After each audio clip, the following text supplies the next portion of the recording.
Makanya Yesus bilang begini, Matius 6 ayat 31. Jangan khawatir dan berkata. Ada kata berkata loh. Apakah yang akan kamu makan, minum, dan pakai. Jadi gak boleh cuman khawatir aja. Jangan berkata juga. Jangan ngeluh maksudnya. Jangan gini, aduh gimana ya. Jangan. Kalau orang bertanya, kamu lagi masalah ya? Betul, kenyataannya ada masalah. Tapi kebenarannya adalah Yesus beserta dengan saya. Mulai jangan sepakat sama iblis gitu loh. Mulai sepakat sama firman, sepakat sama Roh Kudus. Bilang, Tuhan aku tahu ini gak enak. Saya suka dengan terjemahan bahasa Inggrisnya kan dikatakan the valley of the shadow of death. Lembah bayang-bayang maut.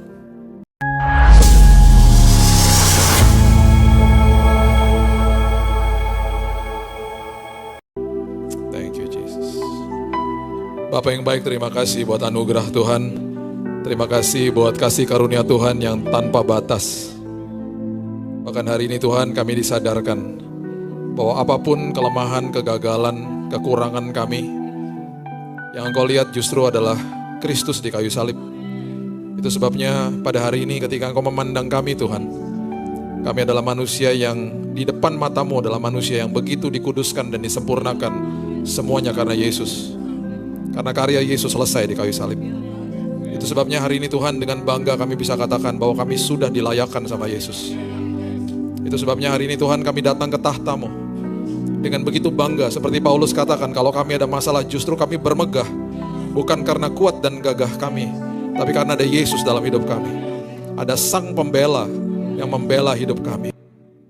Ya Tuhan, biarlah kami seperti Maria mendengar isi hati-Mu. Dan Tuhan sendiri yang mencurahkan semuanya kepada kami. Penuhi kami ya Tuhan dengan pewahyuan-Mu. Dalam nama Yesus kami berdoa. Kita sambut firman kebenaran. Kita sama-sama katakan amin. Amin, amin, amin, amin, amin. Silakan duduk. Shalom. Terima kasih Pastor Dave, Pastor Jacqueline diundang ke sini. Belum pernah ke sini. Enak juga ya. Gereja WL-nya dia. Asik banget. Saya kenal beliau sudah lama sekali. Dulu suka main ke kantor saya. Karena dia bawa albumnya. Kantor saya di Immanuel, jadi ya biasalah. Oke. Hari ini kita mau belajar sesuatu prinsip yang sederhana sebenarnya. Karena hidup ini selalu pasti ngalamin musim yang berubah. Dan di dalam musim yang berubah itu selalu kita harusnya paham bahwa Tuhan kita tidak berubah. Musimnya berganti-ganti dan kadang-kadang musim itu terjadinya sungguh cepat gitu ya. Kadang-kadang secara perlahan-lahan, terkadang-kadang juga cepat sekali, dan terkadang-kadang kita sampai terkaget-kaget lah gitu ya. Saya sama, by the way ini istri saya bukan nemu dia di mall tadi, saya dibawa dari rumah nih. Jadi kita baru ngalamin musim di bulan Februari kemarin, sesuatu yang musim baru lah. Jadi anak bungsu kami ini pergi kuliah dan kami mendapati diri kami kembali berdua, dan yang tadinya seolah-olah di antara kami itu ada anak-anak, sekarang kami harus reconnect gitu ya. Jadi musimnya musim baru. Di dalam musim-musim baru itu biasanya ada banyak adjustment yang kita harus buat, banyak penyesuaian diri yang harus kita buat. Dan terkadang ada sesuatu yang terjadi dan sangat tiba-tiba dan sangat mengagetkan.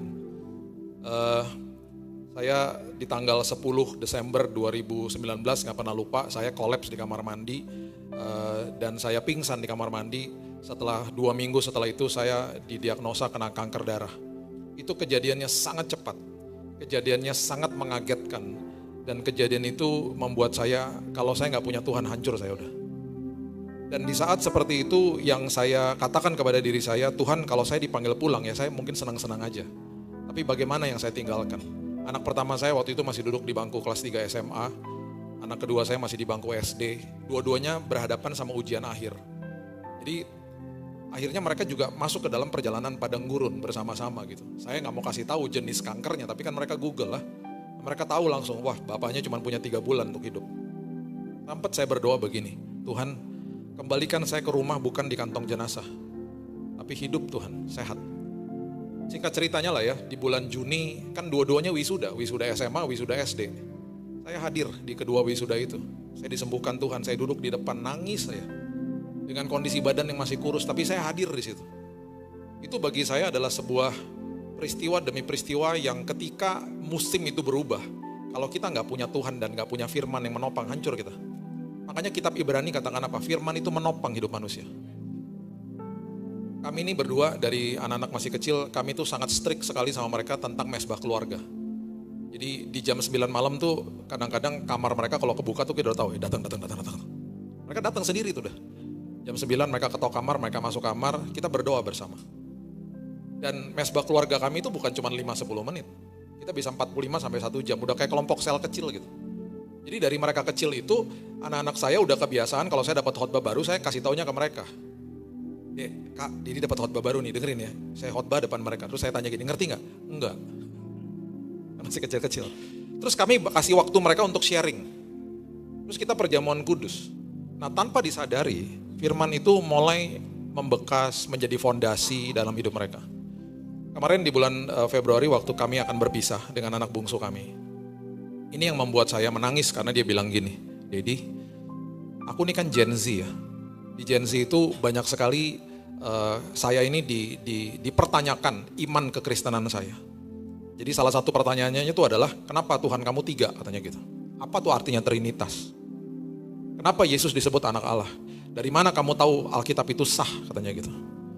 Dan ini yang membuat saya betul-betul terharu, dia bilang begini. Aku nih belajar, selama 2 tahun terakhir ini aku belajar firman. Aku memperkaya diriku dengan firman karena aku harus bisa jawab pertanyaan-pertanyaan itu. Terus dia bilang gini sama saya, terima kasih ya Dad. Selama bertahun-tahun aku dikasih warisan firman itu. Karena sampai kapanpun aku tetap harus pertahankan iman Kristenku. Di situ saya sadar dan makin disadari, dan saya agak bawel memang sama jemaat, saya selalu bilang gini, warisan terhebat yang kau bisa kasih buat anak-anakmu, firman. Karena firman gak pernah berubah. Yesus kita gak pernah berubah. Musim berubah, selama kita hidup di dalam dunia ini, yang perlu kita pahami adalah kita ini ditebus. Tapi dunianya kan gak ditebus. Dunianya tetap gelap. Tetap ada penyakit, tetap ada kuasa kegelapan di luar sana. Tetap banyak hal-hal yang tidak enak, kecelakaan, kejahatan, dan seterusnya. Makanya Mazmur 1 ayat yang ketiga, saya suka banget sama ayat ini. Dikatakan begini, Mazmur 1 ayat 3. Ia seperti pohon yang ditanam di tepi aliran air, menghasilkan buahnya pada musimnya. Perhatikan ada kata musim di situ. Berarti pemazmur ini lagi ngasih tahu, kita tuh ngalamin musim berubah-berubah. Kita ngalamin musim, macam-macam musim dalam hidup ini. Dan ketika musim itu berganti, kita membutuhkan buah di saat musim itu berubah. Maksudnya apa? Begini. Waktu kita tinggal di dalam kasih-Nya, tinggal di dalam firman-Nya. Kitab Korintus mengatakan begini, aku akan menumbuhkan buah kebenaranmu. Siapa? Yesus. Jadi yang menumbuhkan buah kebenaran itu bukan kuat dan gagah kita, bukan. Kita gak bisa kasih diri kita sukacita, gak bisa lah. Kita gak bisa kasih diri kita damai sejahtera, gak bisa. Di Korintus dikatakan, aku yang menumbuhkan buah kebenaranmu. Dan pemazmur katakan begini, musim berubah. Kalau kamu lagi di musim itu butuh sukacita, Tuhan akan timbulkan sukacita dalam hidupmu. Di musim itu engkau membutuhkan damai sejahtera, aku munculkan buah damai sejahtera. Oh saya alami, di kamar rumah sakit, saya ada di lantai 8 Singapore General Hospital, itu lantai kemo. Tiap hari orang mati di situ. Tiap hari orang menjerit, tiap hari ada orang mau bunuh diri. Karena kanker itu sakit, diobati makin sakit. Dan yang mengerikan adalah di sebelah saya ini sempat di salah satu kamar itu ada orang yang kena kanker paru. Batuk gak berhenti-berhenti, saya tumpangin tangan. Tuhan, karena kita kan saling empati, semua pengidap kanker beda-beda aja kansernya. Tuhan, dia batuk gak sembuh-sembuh Tuhan, dia gak habis-habis batuknya Tuhan, jamah dia Tuhan. Tiba-tiba pagi-pagi udah gak kedengeran batuknya. Saya seneng dong. Saya tanya sama suster, membaik ya suster? Enggak Pak, mati tadi jam 5. Saya gak berani doain orang habis itu. Makanya di situ ya, Mazmur 23 ayat 4. Dalam bahasa Inggris katanya begini, though I walk through the valley of the shadow of the death. Kalau dalam bahasa Indonesia, sekalipun aku berjalan dalam lembah kekelaman. Berjalan itu walking through, lewat, cuman lewat di situ. Lewatnya sama siapa? Sama Tuhan lah. Nah seringkali ketika lewat lembah kekelaman yang kita lihat kekelamannya kan. Yang kita lihat adalah the shadow of death, bayang-bayang mautnya yang kita lihat. Karena mengerikan. Tapi sadarilah diri kita. Di lembah seperti itu pun tangan dia yang perkasa gak pernah lepasin kita. Gak pernah. Makanya ya ada kuasa di balik ucapan syukur. Setiap kali kita ngucap syukur, tanpa kita sadari kita sedang memalingkan wajah kita kepada kehadiran dia dalam hidup kita. Kalau kita ngeluh, yang kita fokuskan adalah masalahnya. Makanya Yesus bilang begini, Matius 6:31. Jangan khawatir dan berkata. Ada kata berkata loh. Apakah yang akan kamu makan, minum, dan pakai. Jadi gak boleh cuman khawatir aja, jangan berkata juga. Jangan ngeluh maksudnya. Jangan gini, aduh gimana ya, jangan. Kalau orang bertanya, kamu lagi masalah ya? Betul, kenyataannya ada masalah. Tapi kebenarannya adalah Yesus beserta dengan saya. Mulai jangan sepakat sama iblis gitu loh. Mulai sepakat sama firman, sepakat sama Roh Kudus. Bilang, Tuhan aku tahu ini gak enak. Saya suka dengan terjemahan bahasa Inggrisnya kan dikatakan the valley of the shadow of death. Lembah bayang-bayang maut.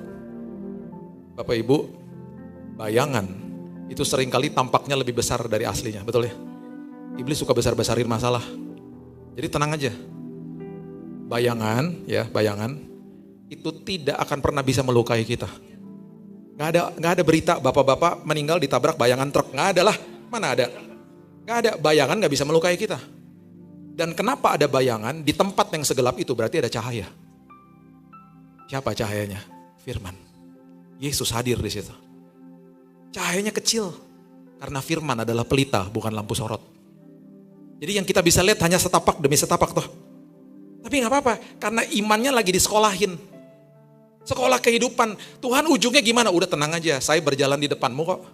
Saya maha hadir, saya ada di masa depan kamu. Kamu jalan sama saya, kamu pegang tangan saya. Kita jalan sama-sama, sekolah kehidupan terjadi. Itu perubahan musim. Makanya di momen-momen seperti begitu, ketika saya ada di kamar rumah sakit, teman saya datang. Mereka nangis lah, lihat saya udah kayak tengkorak.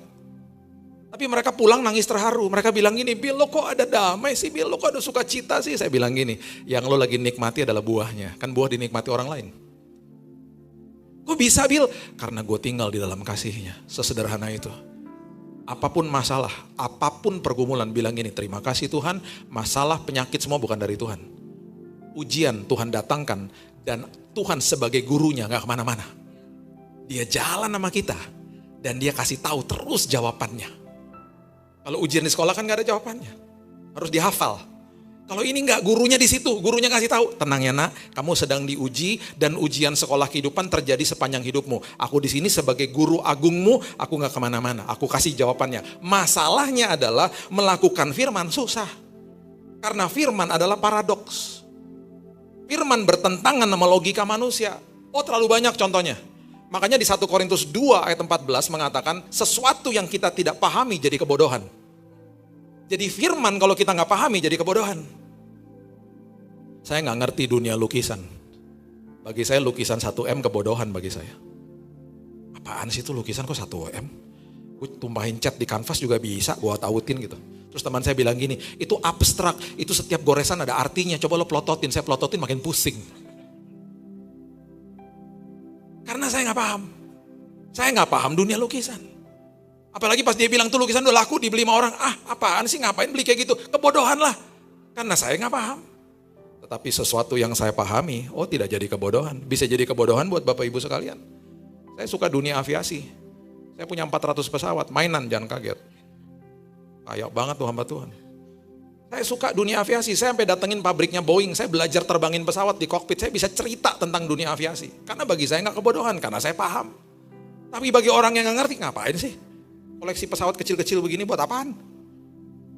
Tapi bagi saya bukan kebodohan, saya bisa bercerita tentang dunia aviasi. Dunia aviasi itu ada sesuatu yang seringkali nggak kita pahami karena kita nggak lihat dari sisi itu. Contoh ya, pesawat Indonesia, pesawat lah pada umumnya, itu juga ada nomor polisinya. Jakarta depannya apa nomor polisinya? B ya. Banten apa? A. Bogor F. Wow hebat, besok bisa kerja di Samsat, hebat banget soalnya. Tahu nomor polisi ya, hebat juga. Pesawat juga gitu. Nanti Bapak Ibu masuk ke Garbarata ya, lihat di bagian belakang ada PK sekian-sekian tuh. Itu bukan persembahan kasih aslinya. Itu artinya papa kilo, itu berarti pesawat itu keregistrasi di Indonesia. Setiap pesawat tulisannya PK, itu berarti itu pesawat dari Indonesia. Kalau dia depannya N, bukan dari Malang lah. Itu pesawat berarti dari Amerika. Jadi ada nomor polisi, ada nopolnya. Cuman bukan di depan, kayak mobil, di samping dia taruhnya. Saya nggak bisa dibohongin. Pesawat saya telat, delay atau nggak bisa. Karena saya punya aplikasi yang kasih tahu pesawat saya datang jam berapa. Kemarin saya pulang dari Medan berapa minggu lalu.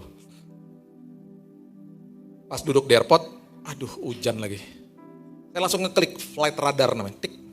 Citylink saya lagi terbang nih dari Jakarta. Dia akan jemput kita akan pulang naik pesawat itu. Saya udah tahu nih pesawat yang mana gitu. Terus dia muter-muter di atas. Berarti apa? Towernya bilang nggak boleh mendarat. Jadi semua pesawat holding pattern namanya, muter aja semuanya. Jadi nggak boleh mendarat. Saya dalam hati gini, aduh ini lama banget nih muternya ya. Kelamaan muter, bensin habis toh.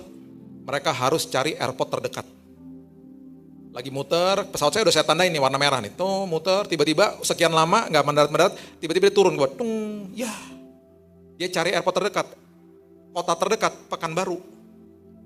Pekanbaru. Saya ngitung dong di sini. Ke Pekanbaru 50 menit, ngisi bensin di sana sekitar 30-35 menit, balik lagi 50 menit. Saya datengin counternya, belum ada pengumuman loh. Belum ada pengumuman, saya datengin gate-nya. Bang, Citylink-nya delay 2 jam ya. Dia ngomong gini, kok Bapak tahu Pak? Belum diumumin loh Pak. Karena saya lihat pakai mata rohani. Penumpang lain gak ada yang tahu, duduk tenang begitu, gak ada yang tahu. Saya cuma gini, delay 2 jam ya, ke Pekanbaru ya. Ih kok Bapak tahu sih Pak gitu. Pekanbaru ngisi bensin kan gitu. Iya Pak bener Pak, ih Bapak tahu ya Pak ya. Dipikir saya petugas. Jadi saya cuma mau tahu aja, karena saya mau duduk di ujung sana, saya mau ke Starbucks aja, saya mau ngopi aja. 2 jam kan bener ya, kira-kira 2 jam ya? Iya Pak, udah. Bener 2 jam. Baru setelah saya lagi jalan diumumin. Kira-kira diberangkatkan, disebut jamnya akhirnya. 2 jam bener. Ini saya bisa ngomong nih tentang dunia aviasi. Berjam-jam, karena gak kebodohan bagi saya. Sama, kalau kita ngerti firman gak jadi kebodohan. Karena yang mengerikan tuh begini, di depan kita ketika mau melakukan firman, itu gak enak. Makanya dikatakan firman itu seperti jalan yang sempit, sedikit orang mendapatinya.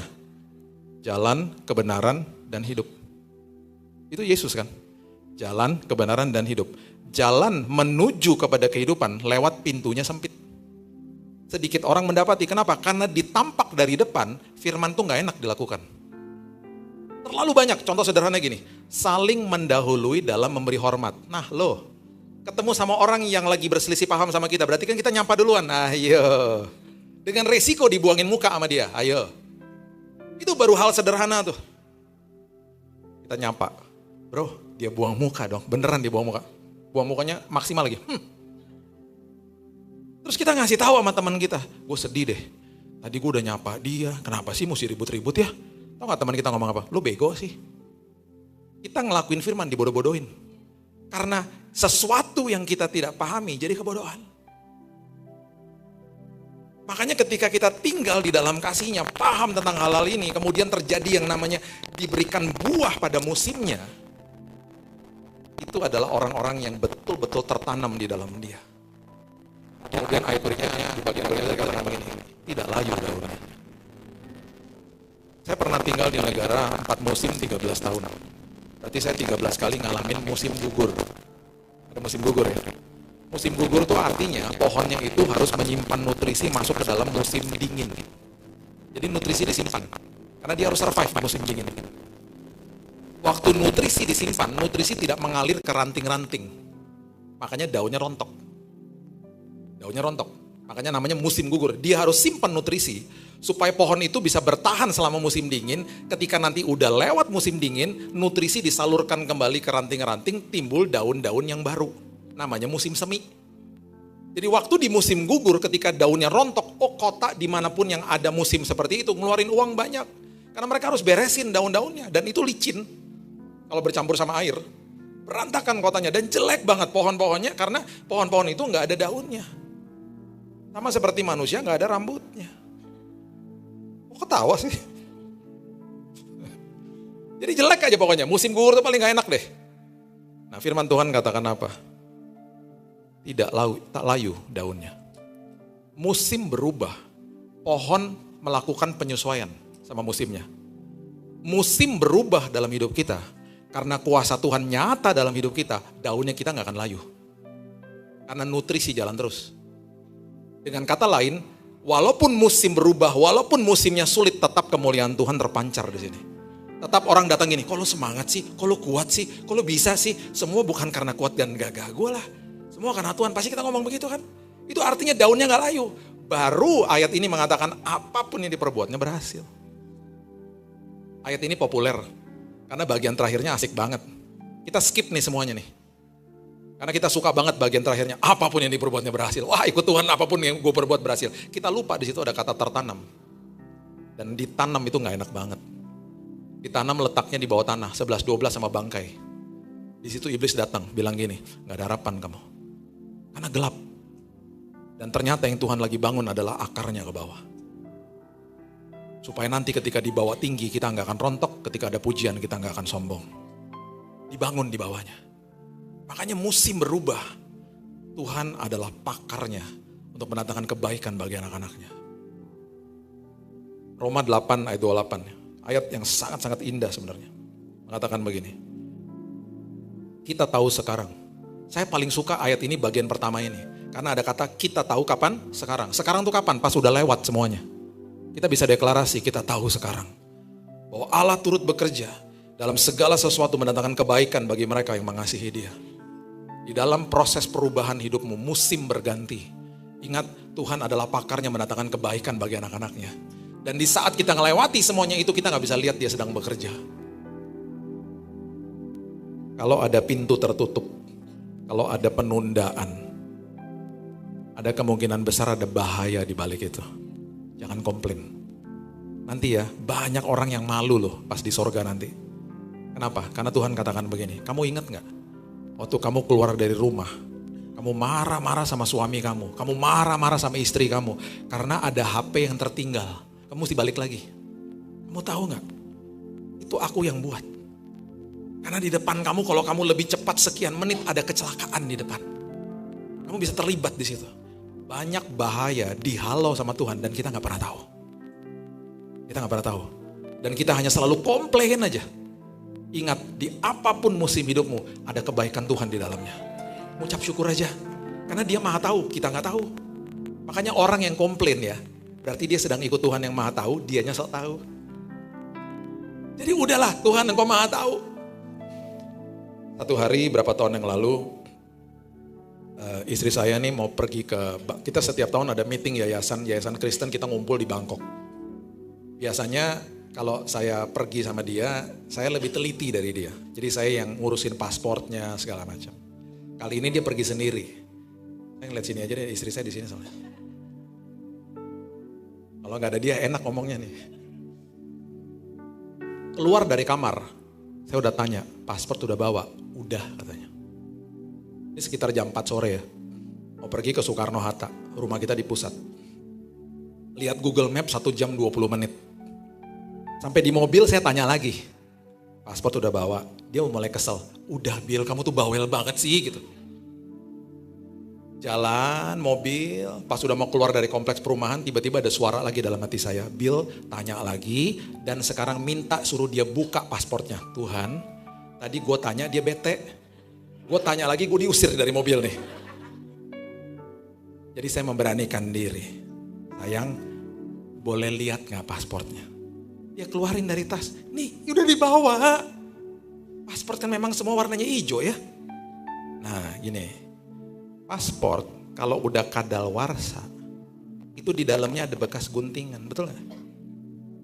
Digunting sama imigrasi. Berlaku gak? Ya enggak lah. Bisa dipakai? Ya gak bisa. Saya bilang sama dia, coba buka.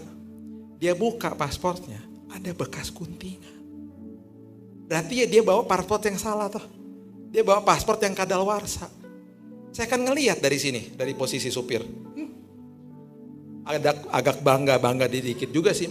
Kan gue bilang juga apa ya. Cuman harus diem, cool aja, cool. Terus ada suara lembut banget. Iya nih salah. Terus saya ngomong, jadi mau gimana? Ya udah balik aja. Masih ada 5 menit kan balik ke rumah. Disitulah kesempatan saya hotbain dia. Sayang, 1,5 jam ke airport. Sampai di airport kan kamu keluar nih dari mobil, kan saya langsung pulang. Kamu Kamu jalan kucil ke tempat check-in, betul nggak? Diminta dong pasportnya, kamu kasih. Orangnya buka pasportnya. Dia bilang gini, Bu ada nggak pasport yang masih valid? Ini udah kadaluarsa, panik dong kamu. Kamu nggak bisa pakai KTP, ini bukan pesawat domestik. Kamu panik toh? Yang kamu telepon siapa? Saya. Bill, cepetan Bill, ambilin pasport yang aku salah bawa nih. Saya pulang aja udah sejam lebih, tahu aja Jakarta jam segitu. Balik lagi sejam setengah lagi. Bisa 2 jam, 3 jam baru balik. Kamu ketinggalan pesawat. Makanya denger-dengeran sama suami yang diurap itu. Ada maksudnya Tuhan ambil rambut saya. Supaya urapan cepat masuk. Makanya dengerin. Saya bilang, iya katanya gitu. Dah dia ke rumah. Dia keluar lagi ambil paspor. Saya tetap gak mau percaya. Coba buka dulu ntar jangan paspor gue di bawah. Dia buka udah bener ya. Saya pencet lagi dong Google Map. Berubah loh. Kan tadinya kan tol banyak ya Jakarta ya. Diarahin ke tol yang lain cuma 50 menit. Tuhan baik. Maksudnya gini loh. Kalau ada penundaan. Tuhan selalu kerja kok. Memang ada penundaan yang gak enak. Ada penundaan yang macam-macam. Tapi selalu dibalik itu selalu Tuhan punya maksud. Makanya musim berubah. Ucap syukur aja. Karena pada akhirnya kita bisa katakan, aku tahu sekarang bahwa Allah turut bekerja dalam segala sesuatu. Sekarangnya pas udah lewat. Yang kedua, setiap kali ada perubahan, selalu Tuhan lagi ngasih tahu gini. Ingat ya, saya tuh suka menggelitik saya kalau ada orang yang berdoa, minta gini, Tuhan jadikan aku segambar dan serupa. Tuhan kalau bisa ngomong dari atas dan kedengaran yang mana, Udah saya ciptakan segambar dan serupa, tapi gambar dan rupa Tuhan itu ketutup sama sampah dunia. Karena pintu gerbang hati dan jiwa ini adalah mata sama telinga. Kalau dijaga, jiwa yang benar itu bisa tersiksa. Dikatakan di 2 Petrus 2 ayat 7-8 tentang Lot. Lot itu orang yang benar, karena gak menjaga penglihatan dan pendengaran, lama-lama jiwa yang benar itu tersiksa. Jadi pintu gerbangnya buat jiwa, buat roh kita tuh mata sama telinga. Pintu gerbang buat tubuh, mulut kan. Kalau mulut gak dijaga, makan makanan yang gak benar, akhirnya ya hancur juga badannya. Saya punya teman umur 30-an, minum soda tiap hari, itu kan 3 tahun, meninggal dia. Jebol ginjalnya. Jadi kalau mata sama telinga juga gak dijaga, ya rusaklah di dalam sini. Nah seringkali gambar dan rupa Tuhan itu ketutup sama sampah dunia. Karena apa yang kita lihat, apa yang kita dengar. Makanya penting firman Tuhan untuk jadi makanan setiap hari. Untuk ngedetox nih sampah-sampah tiap hari nih. Dikeluarin. Gitu loh. Makanya Tuhan kadang-kadang izinkan ada perubahan-perubahan dan proses. Supaya yang terjadi begitu. Nah Malaiki 3 ayat yang ketiga ya. Ini keren banget ya ayat. Malaiki 3 ayat yang ketiga. Malaiki itu ada di perjanjian baru, amin. Tadi pagi. Ada ibadah pagi, saya bilang Malaiki itu di perjanjian baru. Masih pagi kan, semuanya gini, amin. Masih tidur. Ini udah siang, udah aman lah. Cuma ngetes aja kan, siapa tahu habis makan siang, ngantuk lagi. Malaiki 3 ayat 3. Ia akan duduk seperti orang yang memurnikan dan mentahirkan perak. Dan ia mentahirkan orang Lewi, menyucikan mereka seperti emas dan seperti perak, supaya mereka menjadi orang-orang yang mempersembahkan korban yang benar kepada Tuhan. Ini ayat dibaca sama seorang ibu. Ibu ini pergi ke tukang perak. Dia nanya tiga pertanyaan sama tukang perak. Mas, ketika Mas lagi murnikan perak, Mas taruh di mana peraknya? Ya di api lah Bu. Roh Kudus bicara sama dia. Ketika kau sedang diproses, itu rasanya seperti dibakar-bakar dalam api. Pertanyaan kedua, Mas, waktu Mas lagi memproses perak itu di dalam api, Mas ada di mana? Saya gak kemana-mana, saya pegangin Bu, sampai tongkat yang panjang. Roh Kudus bicara lagi, ketika engkau sedang di dalam proses, aku juga gak kemana-mana. Aku selalu pegangin tanganmu. Pertanyaan ketiga, Mas, kapan Mas taunya? Prosesnya selesai, dimurnikan, peraknya murni. Oh gampang Bu, ketika saya bisa melihat perak itu dan saya bercermin di perak itu, saya bisa lihat diri saya di perak itu, selesai. Roh Kudus bicara lagi sama dia. Ketika aku lihat dirimu, dan aku lihat karakterku ada di dalammu, seolah-olah seperti aku bercermin. Aku lihat karakter ilahi ada dalam hidupmu. Selesai prosesnya. Naik level, naik tanggung jawabnya lagi pastinya. Makanya setiap kali ada perubahan, setiap kali ada proses, itu sampah-sampah lagi dikeluarin. Jadi harusnya kita ngucap syukur. Makanya kalau terjadi sebuah atau melewati sebuah masalah, doa yang pertama harusnya begini. Karena gini loh, Tuhan udah siapin jawaban kok buat kita. untuk kita keluar dari situ. Kan juga walking through namanya. Doa pertama harusnya begini, Tuhan selama aku lagi berhadapan sama ini, kasih tahu sama aku apa yang harus berubah dalam hidupku. Makanya ketika saya disembuhkan dari kanker, banyak orang teman-teman bilang ini, Bill, lu dapat mujizat kesembuhan. Bukan. Mujizat yang gue terima adalah gue, istri gue sama 2 anak gue diubahkan Tuhan. Kesembuhannya bonus. Karena Tuhan kalau sembuhin kita balikin tangan sembuh. Tapi perubahan karakter kan memerlukan respon dari kita. Jadi biarlah gambar dan rupa Tuhan itu makin kelihatan. Gitu. Kalau di dalam perubahan itu kesempatan, itu diditok semuanya. Nah yang ketiga, setiap kali ada sebuah ujian, ada sebuah perubahan, sebuah proses. Semata-mata tuh supaya iman kita teguh, supaya nanti naik kelas lagi. Karena sepanjang hidup ini sekolah kehidupan gak pernah berhenti. Selalu begitu. Nah kalau lagi sekolah kehidupan, jangan di stop kelasnya. Yesus ada di dalam perahu toh. Nanti saya gak punya waktu saya udah mau habis. Nanti baca di Markus 4 ayat 30-an.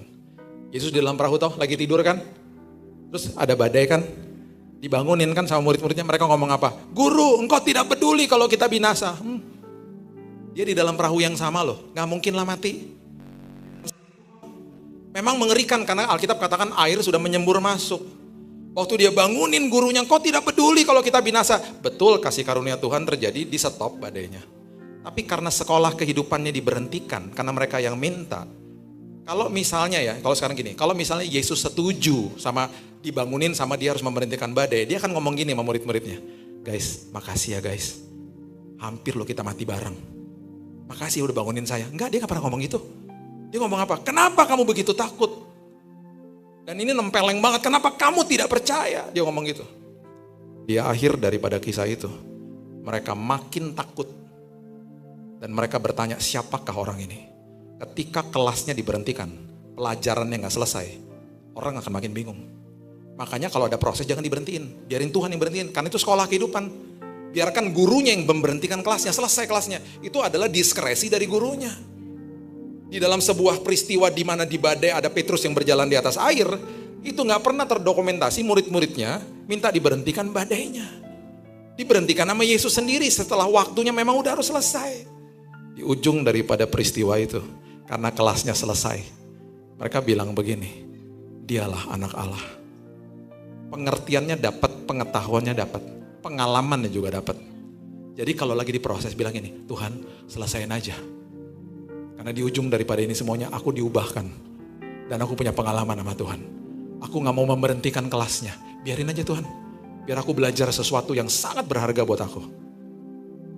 Itu sebabnya di 1 Petrus 1 ayat yang ke-7 mengatakan begini. Maksud semuanya itu ialah untuk membuktikan kemurnian imanmu yang jauh lebih tinggi nilainya daripada emas yang fana. Yang diuji kemurniannya dengan api sehingga kamu memperoleh puji-pujian, kemuliaan, kehormatan pada hari Yesus Kristus menyatakan dirinya. Saya ada di ketinggian 38.000 kaki, 12.000 kilometer di atas permukaan air laut. Sama anak saya yang pertama. Istri saya sama anak bungsu saya udah nyampe ke tujuan, saya lagi terbang sama anak saya yang pertama, lagi menyusul mereka lah. Saya kan ngerti pesawat ya, sekali lagi saya katakan tadi. Terjadi turbulensi parah lah, parah. Nah saya karena pengetahuan saya tentang dunia aviasi, tidak ada di zaman modern pesawat jatuh gara-gara turbulensi, nggak ada. Kecuali kesalahan pilot. Karena pesawat sudah didesain untuk mengatasi turbulensi. Dan saat itu memang turbulensinya parah banget. Sampai ya kita deg-degan lah ya, ini kan bukan di darat ya. Walaupun saya ngerti pengetahuan itu tetap aja deg-degan, ini kan kita di atas.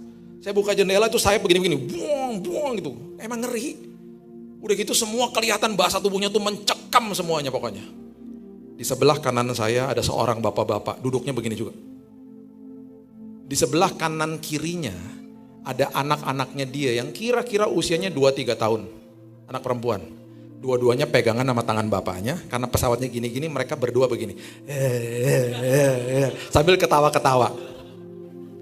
Saya waktu lihat mereka begitu, saya sama anak saya jadi ketawa juga gitu. Lucu juga ya kak gitu. Walaupun kita lagi kondisi mencekam. Turbulensi ada masa waktu di mana dia akan berhenti toh. Selesai, fasten seat beltnya mati dong, tung. Itu berarti udah aman kondisi. Dan kelihatan bahasa tubuhnya orang-orang udah rileks. Termasuk kelihatan nih bapaknya udah rileks gitu. Tahu nggak tuh dua anak ngomong apa? Agak keras makanya kita dengar. Dedi, kok udahan sih Dad? Ya elah, lah udahan lah. Tapi dalam hati masa terus-terusan, ngeri kali dek gitu. Bagi kita, itu pengalaman yang menakutkan. Bagi dia pengalaman yang menyenangkan. Karena dia tahu siapa yang dia pegang, bapaknya. Nanti kalau ada badai, anggap aja ayunan. Mulailah tersenyum, bilang Tuhan, sampai kapanpun kalau aku pegang tanganmu, aku pasti selamat.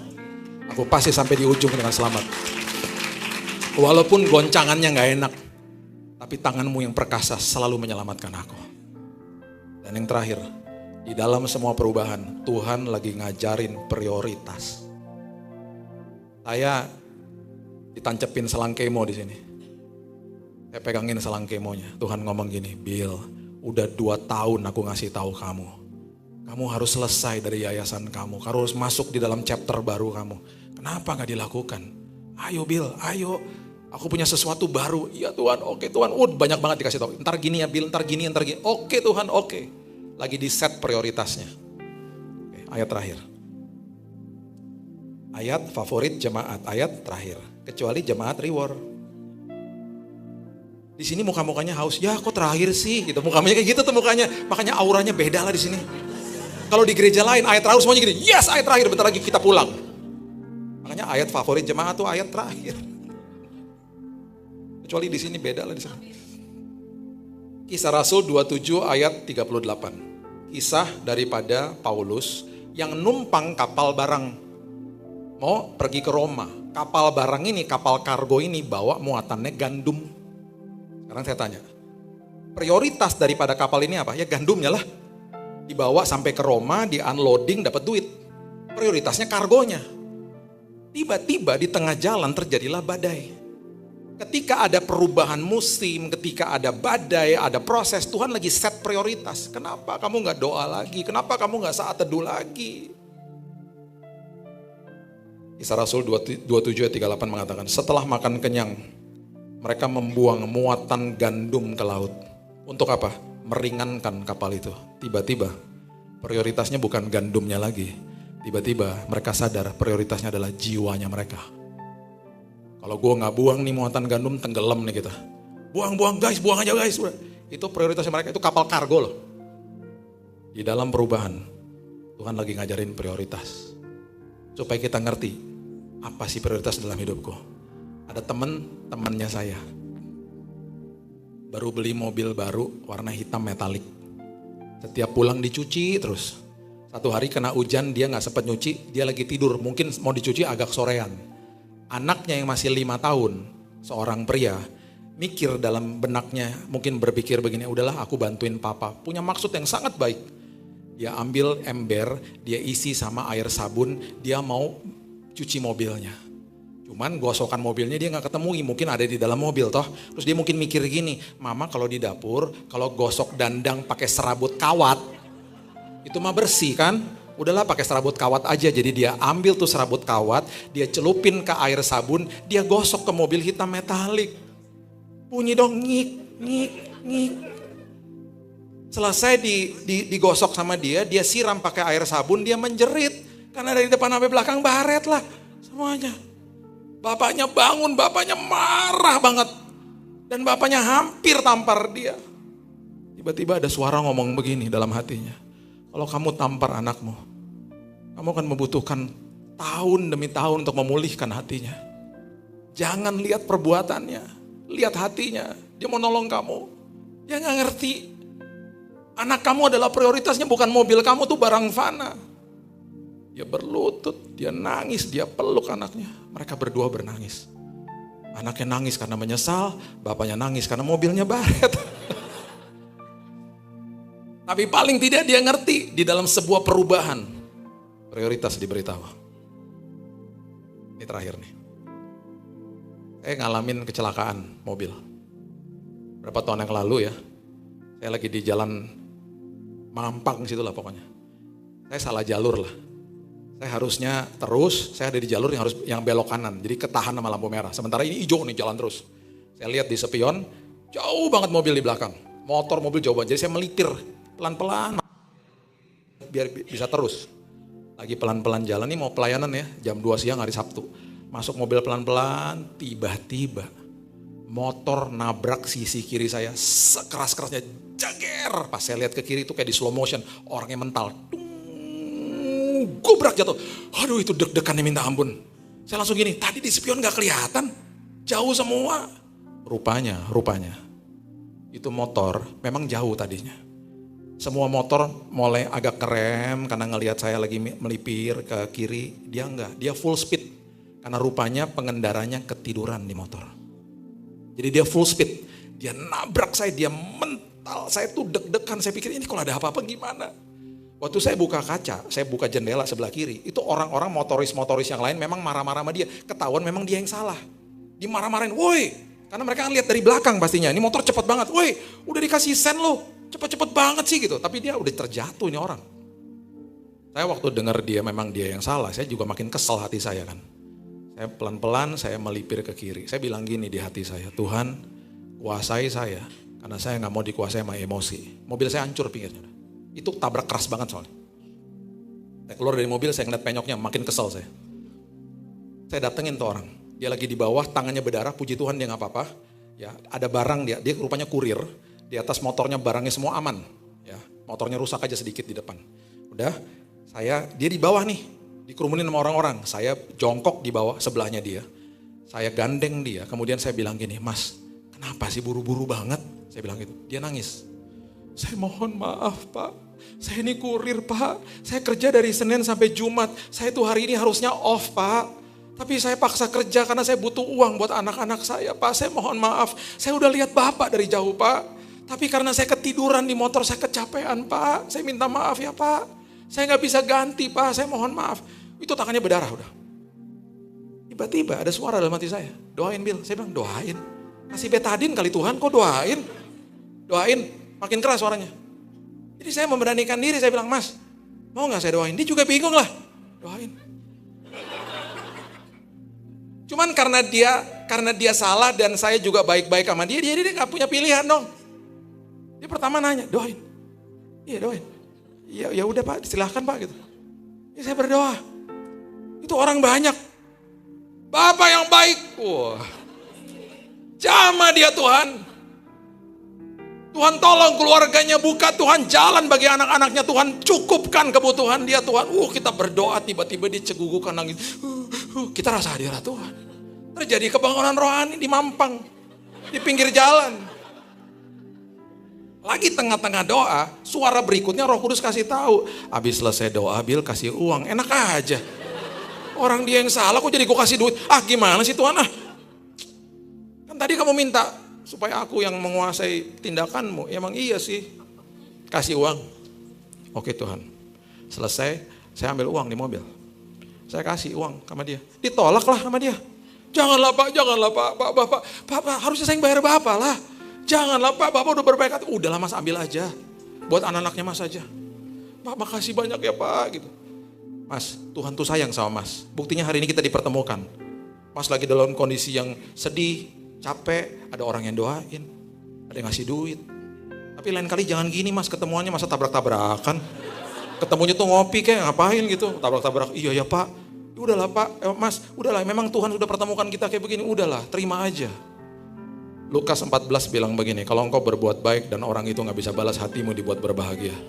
Saya bahagia, saya pergi ke pelayanan hati saya teduh. Saya pulang saya kasih tahu istri saya, mobil penyok tuh. Terus dia begini, kok kamu tenang-tenang aja? Saya bilang ini, gak apa-apa itu kan mah barang fana. Jaelah, walaupun hati tetap aja.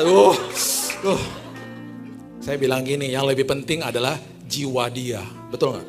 Terus saya kasih tahu istri saya, kamu tahu gak? Sebelum tadi saya tinggalin dia, saya kasih dia pesan-pesan sponsor. Kamu ngomong apa? Saya ngomong ini, Mas punya YouTube gak? Ada.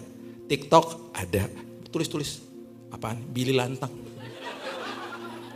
Bapak pendeta ya gitu. Bukan, udah jangan pusingin pendeta-pendetaan. Mas dengerin aja khotbah-khotbahnya.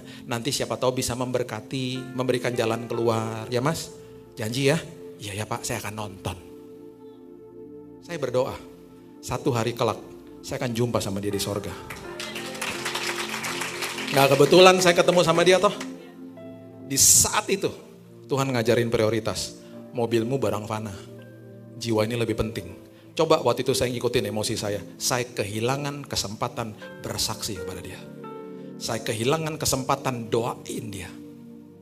Saya percaya itu adalah pertemuan yang Tuhan pertemukan dalam kondisi yang gak enak. Tuhan bisa mengubahkan segala sesuatu jadi kebaikan. Amin. Saya berdoa semua kita musim boleh berubah.